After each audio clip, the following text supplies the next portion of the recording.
Bonjour et bienvenue pour ce nouveau numéro de Ça bouge sur les marchés et j'ai le plaisir d'accueillir sur le plateau Gilles Avenard, cofondateur et directeur général d'Acticor Biotech. Bonjour Gilles. Bonjour, merci pour votre invitation. Alors, je le rappelle, pour les gens qui nous regardent, Acticor, c'est une biotech, comme son nom l'indique, qui développe un candidat médicament pour le traitement de la phase aiguë de l'accident vasculaire cérébral ischémique et d'autres urgences cardiovasculaires et qui s'est introduite en bourse en novembre 2021. Vous étiez d'ailleurs venu à ce moment-là, Gilles, sur le plateau pour en parler avec nous. Absolument. Mais l'actualité récente d'Acticor, ce sont ces résultats positifs publiés récemment de cette étude de phase 1B2A avec votre candidat médicament, justement le Glenzocimab, chez les patients atteints d'un AVC ischémique aigu.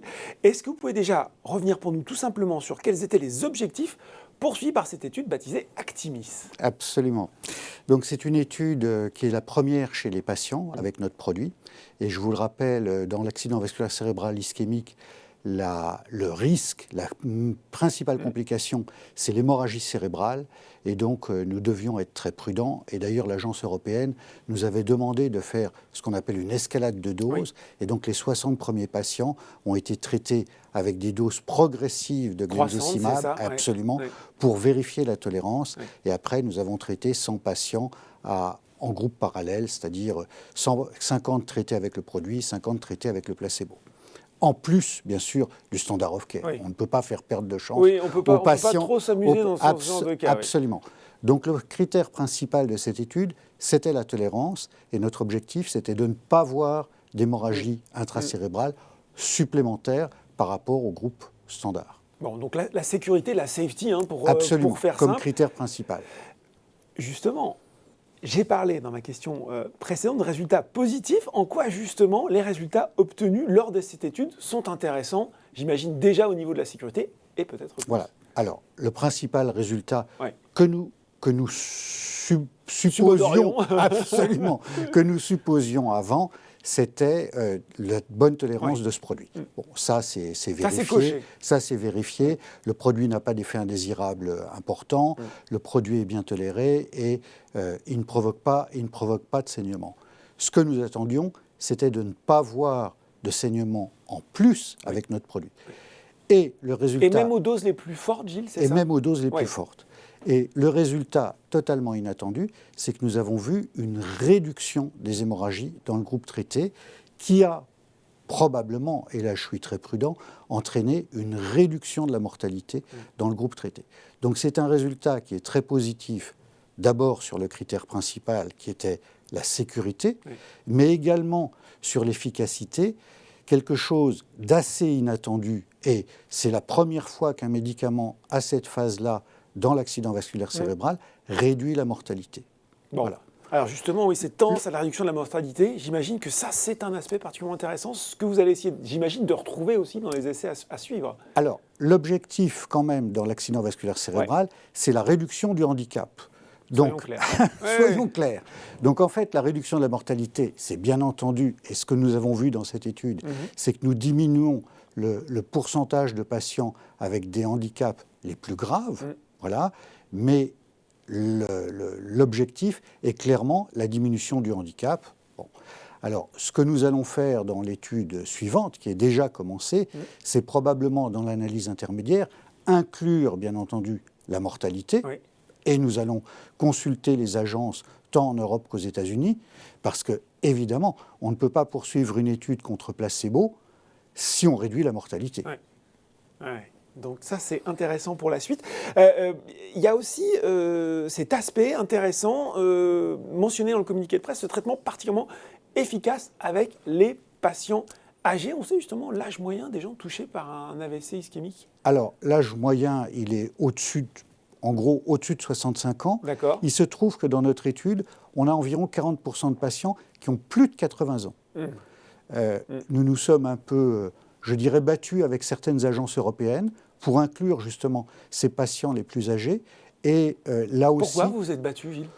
Parce que nous pensions que le produit était bien toléré et que c'est une proportion importante des patients, ce qui a été vérifié, 40% de patients de plus de 80 ans. Et donc, il nous apparaissait logique d'inclure des patients, y compris des patients très âgés. Et effectivement, les résultats les meilleurs semblent être chez les patients les plus sévères et chez les patients les plus âgés. Ce que je dois préciser, c'est que nous continuons bien sûr, nous avons communiqué les résultats qu'on appelle top line, c'est-à-dire les résultats qui sortent de l'analyse statistique. Maintenant, nous descendons dans les détails pour comprendre mieux ces résultats, pour analyser des sous-groupes de patients, etc. Et ce que nous pouvons dire, c'est qu'effectivement, le traitement est très efficace chez les patients les plus âgés. Bon, transition toute trouvée, quelle va être maintenant la suite des opérations? Quelles sont les étapes à venir pour le développement de Glenzocimab? Est-ce que, tout simplement, vous pouvez nous rappeler le calendrier des essais à venir? Donc, le calendrier, il n'a pas changé.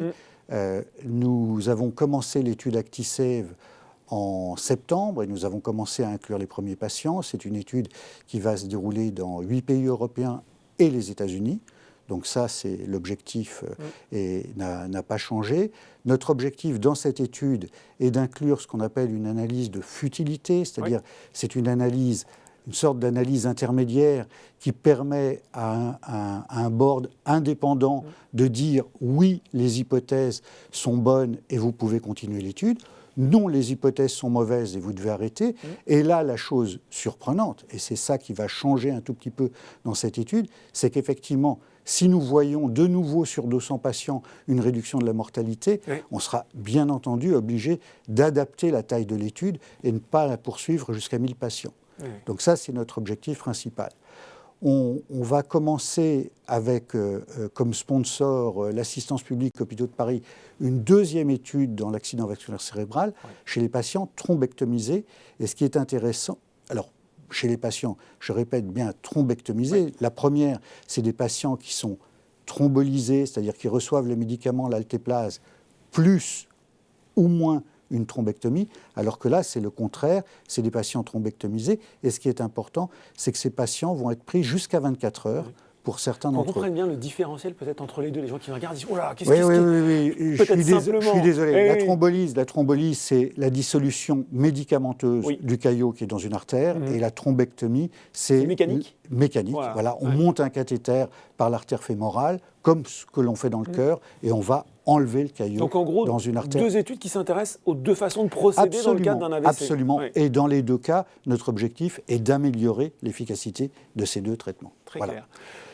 Nous allons également commencer une étude à la fin de l'année dans l'embolie pulmonaire, et puis avec nos collègues anglais, une étude dans l'infarctus du myocarde. Bon, quand est-ce que vous revenez avec des nouvelles sur toutes ces études en cours de route? Quand est-ce qu'Acticor Biotech va communiquer sur les différentes études? Alors, sur les différentes études, l'objectif c'est mi-2023. Mi-2023. Bon, en attendant, on a des étapes importantes qui vont être les premiers patients aux États-Unis, des étapes réglementaires, parce que nous allons revenir et vers la FDA et vers l'agence européenne pour discuter de ces résultats, qui sont quand même totalement inattendus. Qui viennent d'être absolument, publiés. voilà. Et donc, notre objectif, c'est également d'obtenir ce qu'on appelle des programmes de type PRIME en Europe, des procédures accélérées. Exactement, des procédures accélérées compte tenu des résultats. Voilà. Petite question un petit peu différente, mais on est sur Boursorama après tout. Acticor affiche l'une des progressions les plus flatteuses des introductions en bourse de l'année 2021. Qu'est-ce que cela vous inspire, Gilles? Écoutez, la première chose, je m'en réjouis, mais je suis dans un contexte difficile en plus. Je suis extrêmement modeste. Je pense que le marché a réagi aux résultats que nous avons publiés. Bon, voilà. Moi, j'en profite pour remercier les actionnaires qui nous font confiance et bien sûr les actionnaires qui nous ont fait confiance lors de l'introduction en bourse. Après, je connais moins bien que vous les marchés et je reste extrêmement prudent. Mais évidemment, nous sommes très contents de voir que le titre a monté. Eh bien voilà, merci beaucoup Gilles Avenard, directeur général d'Acticor Biotech, d'avoir décrypté pour nous les résultats récents obtenus par votre candidat médicament. Vous reviendrez, j'espère, nous donner des nouvelles sur les prochaines étapes. Merci beaucoup, je l'espère. Merci beaucoup. L'Actu Bourse, c'est fini pour aujourd'hui. À très bientôt pour un nouveau numéro.